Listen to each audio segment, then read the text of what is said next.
নমস্কার, আমার চ্যানেল গল্পকথনে সবাইকে স্বাগত জানাই। আমার আজকের নিবেদন অর্পিতা সরকারের লেখা বোঝাপড়া। নিজের সবটুকু যার জন্য ত্যাগ করেছেন সেও কিন্তু একদিন বলবেই, কেন করেছিলে, আমি কি করতে বলেছিলাম। সমস্ত সমস্যায় তার পাশে থাকার পরেও একদিন কিন্তু শুনতেই হবে, আমার সমস্যা আমিই মিটিয়ে নিতে পারতাম, তুমি না থাকলেও চলতো। তার সমস্ত হারিয়ে যাওয়া সম্পর্ককে চেষ্টা করে তার কাছে ফিরিয়ে দেওয়ার পরও কিন্তু আচমকা সে বলবে, আপনি নাকি তাকে একা করে দিতে চান।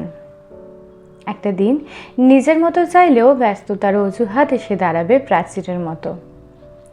আসলে অনুভূতিগুলো মরে গেলে রয়ে যায় শুধু যুক্তি আর তর্কের পাহাড়। তখন কথার পিঠে কথা বসে, কে ভুল কে ঠিকের লড়াই চলে, কারণ সেই বিশেষ অনুভূতিগুলো তখন মৃত। তাই যার জন্য সবটুকু ছাড়ছেন সেও একদিন বলবে স্বার্থপর। সেটা বুঝে নিয়েই ত্যাগ করুন, কষ্ট কম পাবেন। কারণ আমরা মুখে যতই বলি এক্সপেকটেশন রাখি না, আসলে ভেতরে ভেতরে কিছু চাওয়া তো রয়েই যায়। একটা একলা সন্ধে, একটা নিশ্চিন্ত বিকেল, একটু ভালো ব্যবহার, হয়তো তখনও চেয়েই যায় মনে মনে। তাই তো আঘাতগুলো আঘাত হয়েই আসে আর আমরা নতুন করে ভেঙে পড়ি। তাই তো মনকে বারংবার বলি, চলো জটিল হয়ে যায়। কিন্তু অবাধ্য মন তবুও আশা করতে ছাড়ে না। আশা থাকলে আশা ভঙ্গও থাকবে নিশ্চিত। জীবনটা ঠিক পাহাড়ের বাঁকের মতো, অসম্ভব রহস্যময়।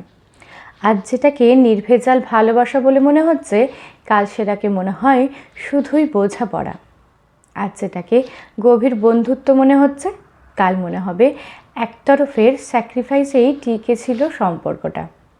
এমন কত কত বোঝাপড়াকে আমরা নির্ভেজাল ভালোবাসা ভেবে ভুল করি।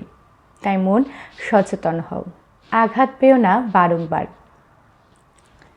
আজকের ভিডিওটি এই পর্যন্তই।